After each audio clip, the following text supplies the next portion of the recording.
Isa na naman ngang separasyon ang bumulaga sa showbiz industry. Ito'y walang iba kundi ang anak ni Robin Padilla at ni Lizelle na kapatid naman nitong si Kylie Padilla. Walang iba kundi si Queenie Padilla. Sa naging post nga ni Queenie sa kanyang Instagram, inihayag niya ang kanilang separation ng Pakistani na asawa. Aniya, Assalamualaikum. After much thought and consideration, I have decided to separate from my husband due to irreconcilable incompatibility. This decision wasn't taken overnight. It has been years and months of trying to work things out. I will always have love, honor, and respect for the father of my child. He is a great father and responsible human being.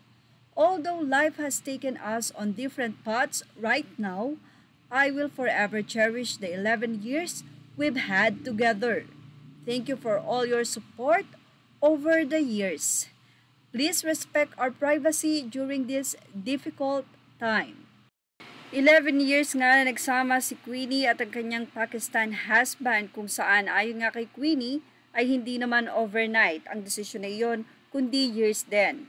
Hindi nga compatible at may mga hindi sila pagkakaunawaan. Ganun pa man, mahal at malaki ang respeto niya sa ama ng kanyang anak. 11 years nga na nagsama sila Queenie at ang kanyang Pakistani na husband. Siguradong isa rin itong kalungkutan sa kanyang ama na si Robin at pati na rin sa inang si Lizelle, maging sa kapatid na si Kylie na hiwalay na rin sa kanyang asawa. Sa huli ay humingi nga ng pangunawa itong si Queenie sa mga nagmamahal sa kanila na bigyan ng halaga ang kanilang pribadong buhay. Ayon din kay Queenie na mag-off muna siya sa social media for a while. Kung kailan siya babalik ay hindi naman ito inihayag. At yan ang ating Showbiz Top update. Images are all credit to the rightful owners. Thank you for watching Showbiz Top.